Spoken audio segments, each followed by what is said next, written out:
దాన్ని ఏమంటారు, సోషల్ మీడియాలో ఎంతో కొంత ఇవాళ నా పేరు తెలిసిందంటే దానికి కారణం మా సుందరే. ఇప్పుడు నేను మనుషుల్ని ఏం చేస్తానంటే వీలైనంతగా దూరం చేయడానికి ప్రయత్నం చేసుకుంటాను ఎవరినైనా కూడా. తర్వాత ఎవరైనా వస్తుంటే వీలైనన్ని హడ్డిల్స్ పెట్టడానికి ప్రయత్నం చేస్తాను. అట్లాగా సుందర్ నా దగ్గరికి వచ్చినప్పుడు కూడా నేను వీలైనన్ని హడ్డిల్స్ పెట్టాను. సుందర్ వాటిని లెక్క లేకుండా తోసేసి ప్రత్యేకం తన విజన్ అది. దాన్ని ఏమంటారంటే సనాతన స్పెక్ట్రమ్ అనేటువంటి ఒక ల్యాండ్మార్క్ ప్రోగ్రామ్. అది అద్భుతమైనటువంటి కార్యక్రమాన్ని చాలా చక్కగా దాన్ని డిజైన్ నా చేత చేయించాడు. స్పెక్ట్రమ్ అనేటువంటి మాట ఆయనది, సనాతన నాది, కాబట్టి సనాతన స్పెక్ట్రమ్ మా ఇద్దరిది. అది ఎంత గొప్పగా ఇవాళ సనాతన స్పెక్ట్రమ్ గురించి చెప్పుకుంటారంటే చాలా అద్భుతం ఇది. ఇవి మొత్తం మన ఛానల్స్ కంటే కూడా ఒక గొప్ప మార్గదర్శకమైనటువంటి కార్యక్రమాన్ని డిజైన్ చేయించడమే కాకుండా నేను సుందరి పాటకి సుందర్ అలా క్వశ్చన్ చేసి ఎందుకు అలాగా అని అడిగేటువంటి స్టైల్కి ఇలా అనేక వాటికి నేను ఫాన్ని. మొట్టమొదట నిన్న దాడి జరిగిన తర్వాత నేను ఆర్గనైజేషన్కి చెప్పడానికి అది కూడా కొంత గ్యాప్ వచ్చిన తర్వాత రజనీతో చెప్పాను. ఆమెకి అందరికీ చెప్తుందని. ఇక నాకు ఫోన్లు చేసే పరిస్థితి లేదు, అక్కడ మాట్లాడే పరిస్థితి. ఆ మధ్యలో నేను గుర్తు తెచ్చుకుని చేసినటువంటి ఫోను మా సుందర్ది. సభాధ్యక్షులు రమణమూర్తి గారు, వేదిక ముందున్న వేదిక పైన ఉన్న పెద్దలు, రమణమూర్తి గారి పైన జరిగిన దాడి ఆయన పైన జరిగిన దాడి కాదు, హిందూ మతం పైన జరిగిన దాడి, ప్రశ్న పైన జరిగిన దాడి, ప్రజాస్వామ్యం పైన జరిగిన దాడి. నిజంగా రమణమూర్తి గారు, అదే ఆ ఫోటో ఎక్కడున్నా సార్, మీరు చూపిస్తూ మాట్లాడారు కదా. రమణమూర్తి గారు శ్రీకృష్ణుని విరాట్ స్వరూపంలో ఏదైతే దశావతారాలు ఉంటాయి కదా, దశావతారాల శిరస్సులు ఉంటాయి. మరి శ్రీకృష్ణ పరమాత్ముని శిరస్సు స్థానంలో ఒక రాజకీయ నాయకుని శిరస్సు ఎట్లా ఉంటుంది, తల ఎట్లా ఉంటుంది అని ప్రశ్నించడం. నిజంగా దాడి చేసిన వ్యక్తి శ్రీకృష్ణుడి భక్తుడా, లేకపోతే ఇక్కడ తల ఎవరిదైతే పెట్టారో ఆయన భక్తుడా? ప్రశ్న ఏంటి, ఎవరి భక్తుడు? నిజంగా ఇది చూడగానే హిందూ మతంలో పుట్టిన ఏ బిడ్డకైనా ఆక్రోశం వస్తుంది, ఆవేదన వస్తుంది. ఫర్ సపోజ్ ఏదైతే రాజకీయ నాయకుడి తల ఉందో అక్కడ, అదే ప్లేస్లో వేరే రాజకీయ నాయకుడి తల ఉంటే ఇప్పుడు దాడి చేసిన వ్యక్తి ఏం చేసేవాడు? రమణమూర్తి గారి మీద దాడి చేసిన వాడు ఎట్లా స్పందించేవాడు? ఎవరు అన్నారు కింద నుంచి, రాహుల్ గాంధీ గారి తల ఇక్కడ ఉంటే ఆ వ్యక్తి ఎట్లా స్పందించేవాడు? ఆ వ్యక్తే కాదు, ఈ సమాజం రమణమూర్తి గారు, రాహుల్ గాంధీ బొమ్మ ఉన్నా, ఇంకెవరి బొమ్మ ఉన్నా, మోడీ గారి బొమ్మ ఉన్నా హిందూ మతానికి అలాంటి నష్టం చెయ్యొద్దు అని మాట్లాడతారు. చాలా రేషనల్గా ఉంటారు, చాలా నిబద్ధతతో పనిచేస్తున్నారు. ఆయన నిజంగా హిందూ మతానికి ఈ శతాబ్దంలో, నేను బల్లగుద్ది చెప్తున్నా, మార్క్ మై వర్డ్, ఈ శతాబ్దంలో హిందూ మతానికి కవచ కుండలాల్ని తయారు చేస్తున్నారు రమణమూర్తి గారు. Hindus for plurality and equality, బహుళత్వం కోసం, సమానత్వం కోసం హిందూ మతం, ఇదే హిందూ మతాన్ని కాపాడుతుంది. హిందూ మతంలో ఉన్న వైవిధ్యం, అనేక భాషలు ఉన్నాయి, అనేక ఆచారాలు ఉన్నాయి, అనేక సాంప్రదాయాలు ఉన్నాయి.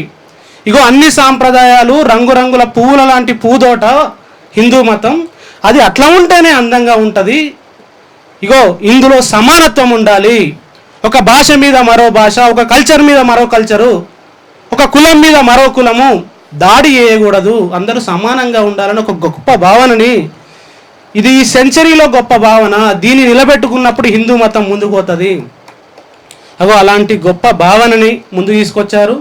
సనాతన స్పెక్ట్రమ్ T10లో అనేక ఇంటర్వ్యూలు ఉన్నాయి, మీరు చూడొచ్చు. హిందూ మతంలో హిందూ పురాణాలని, భగవద్గీతని, వేదాలని, ఉపనిషత్తులని ఇంత గొప్పగా చదివి సాక్ష్యాధారాలతో సహా, నేను ఏది అడిగినా వెంటనే మీ దగ్గర సాక్ష్యం ఉందా చూపించండి సార్ అంట వినయంగా. ఆయన తీసి ఈ పురాణంలో లేదు, ఈ భగవద్గీతలో లేదు, ఈ గీతలో, వేదాలలో ఇక్కడ ఇది చెప్పారు అని ఆయన ప్రేమను బోధిస్తాడు. రమణమూర్తి గారు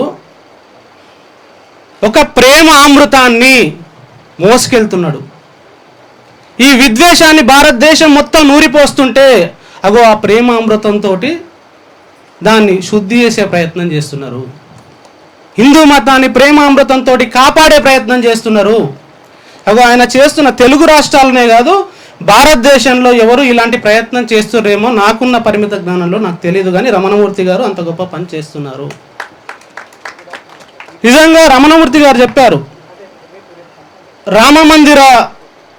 రామ మందిరంలో విరాళాల్లో దొంగలు పడ్డారు. నిజంగా రాముడి మీద ప్రేమ ఉంటే ఎందుకు దొంగతనం జరిగిందని అడగాలి. దొంగల మీద ప్రేమ ఉన్నట్టుంది వీళ్ళకు. నిజంగా దొంగల మీద ప్రేమ ఉన్నట్టుంది, అందుకనే రాముని గురించి మాట్లాడిన వాళ్ళ మీద దాడి చేస్తున్నారు. మీరు రాముని వారసులా, దొంగల వారసులా? వీళ్ళు రాముని వారసులా, దొంగల వారసులా? కాగా ఆ దొంగల వారసుల పట్ల జాగ్రత్తగా ఉండాలి. వినాశన ధర్మం కాదు, సనాతన ధర్మాన్ని ముందుకు తీసుకెళ్దామంటున్నారు రమణమూర్తి గారు. చివరి మాట చెప్పి నేను క్లోజ్ చేస్తాను. ఈ రమణమూర్తి గారు తెలుగు రాష్ట్రాల్లో చేస్తున్న ఈ కృషి నిజంగా రామ మందిరంలో జరిగిన ఏదైతే దొంగతనం ఉందో, ఆ దోపిడీ ఉందో, దాని గురించి మొత్తం నేషనల్ మీడియా మొత్తం చూశాను. రమణమూర్తి గారిలాగా స్టడీ చేసి ఇంత డీప్గా డీటెయిల్డ్ ఇచ్చిన వాళ్ళు ఎవ్వరూ లేరు. సనాతన స్పెక్ట్రమ్ ఇంటర్వ్యూ రీసెంట్గా జరిగింది, చూడండి. 1980ల నుంచి 2026 వరకు ఏ సందర్భంలో ఏ ఘట్టం జరిగింది. నిజంగా ఎవరు ఒక 5 నిమిషాలు మాట్లాడితే బోర్ వస్తుంది, ఆయన 2 గంటలు మాట్లాడినా వినాలనిపిస్తుంది. సబ్జెక్ట్ మాట్లాడతాడు, సమాచారం ఇస్తాడు. అవి అంత శోధించిన వ్యక్తి, అంత మేధావి, అంత ప్రేమను పంచే వ్యక్తి, అన్నిటికంటే ముఖ్యంగా ప్రేమను పంచే వ్యక్తి. ప్రేమ మీద ఈ విద్వేషం ఎప్పటికీ గెలవదు, ప్రేమనే గెలుస్తుంది. అగో ప్రేమని పంచుతున్నారు. నాకు ఆ సోదరుని మీద విద్వేషం లేదు అంటున్నారు, అతన్ని క్షమాగుణాన్ని ప్రదర్శిస్తున్నారు. క్షమకు మించిన హిందుత్వం ఏముంటుంది? ప్రేమకు మించిన హిందూ మతం ఏముంటుంది? ఏ మతమైనా ప్రేమకు మించిన గొప్ప లక్షణం ఏముంటుంది? అగో ఆ ప్రేమను మోసుకెళ్తున్న ఒక గొప్ప బాటసారి. ఆయనకు చిరు సహాయంగా, ఉడత సహాయంగా మేము ఆయన బాటల్లో ముందుకు నడుస్తున్నాం. తప్పకుండా ఇలాంటి విద్వేషం జరిగినప్పుడు ఊరుకునేది ఏముండదు. నిజంగా రమణమూర్తి గారికి తెలుగు రాష్ట్రాల్లో ఉన్న సైన్యం, సహచరులు, సైన్యం అని ఎప్పుడు అన్నారు, సహచరులు, నిజంగా వాళ్ళు అనుకుంటే ఏదైతే కశ్యప్ రెడ్డి అంటోని 2 నిమిషాల్లో కన్నీడ కూర్చోబెట్టే శక్తి సామర్థ్యాలు ఉన్నాయి వాళ్ళకు. కానీ వాళ్ళు రమణమూర్తి గారు శాంతిని కోరుకుంటున్నారు. అహింసా మార్గంలో ప్రయాణిస్తానని జీవితాన్ని దానికి అంకితం చేసినారు. ప్రేమలు పంచాలనుకుంటున్నారు. అగో భారత రాజ్యాంగాన్ని గౌరవించే లక్షణం జై భారత్ కార్యకర్తలకు ఉంది, రమణమూర్తి గారికి ఉంది.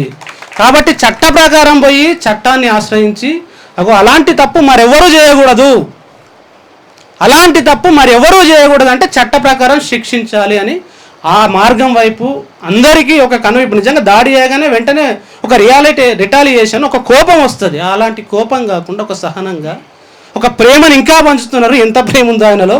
నిజంగా మీ సముద్రం అంతా ప్రేమను అర్థం చేసుకోవడానికి ఈ ఎవరైతే విద్వేషాన్ని నూరిపోస్తున్న వాళ్లకు మీరు చూడండి, రమణమూర్తి గారి వీడియోలు చూడండి. ఒక్కసారి మీ బుర్రల్లో ఉన్న రెడ్ చిప్పును పక్కకెట్టి చూడండి. ఆ రెడ్ చిప్పు మీకు కూడా ప్రమాదమే, దేశానికి ప్రమాదమే, హిందూ మతానికి ప్రమాదమే. ఆ రెడ్ చిప్పు పక్కన పెట్టి రమణమూర్తి గారి ప్రసంగాలు చూడండి, ఆయన ఇంటర్వ్యూలు చూడండి. తప్పకుండా మీలో పరివర్తన వస్తుంది. తప్పకుండా అందరం కలిసిమెలిసి బతకాల్సిన భారతదేశంలో భవిష్యత్తు భారతదేశానికి ఒక మంచి బాటలు వేస్తూ హిందూ, ముస్లిం, క్రిస్టియన్ ఒక నాకు చాలా ఇన్స్పిరేషన్గా అనిపించింది. ఇప్పుడు ఒక యుద్ధం గెలవాలంటే ఒక ఫిలాసఫర్ చెప్తాడు, మన వాళ్ళే కాదు పక్క వాళ్ళు కూడా దాన్ని అంగీకరించాలి. గెలవడం అంటే ప్రేమతోటి గెలవాలంటే.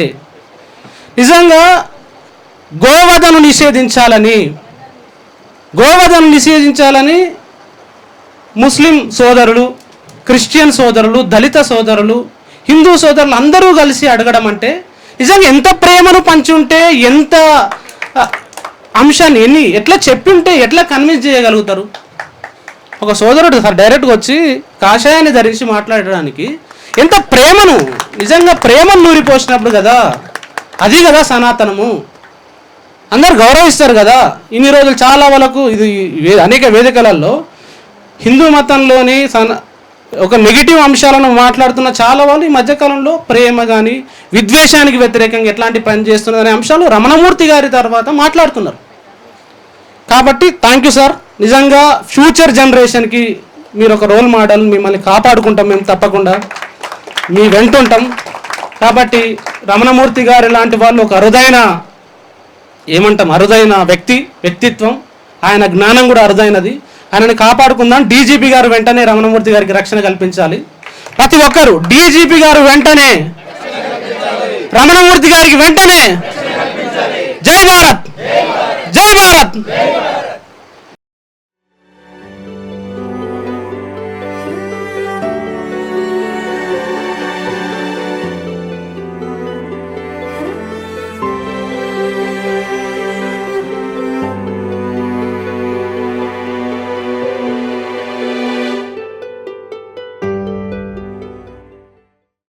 మీ ఆలోచనల్ని మరింత సంపద్వంతం చేయగల ఈ పుస్తకాల్ని మీరు చదివారా? ప్రతులకు జై భారత్ పబ్లికేషన్స్ 9848030089.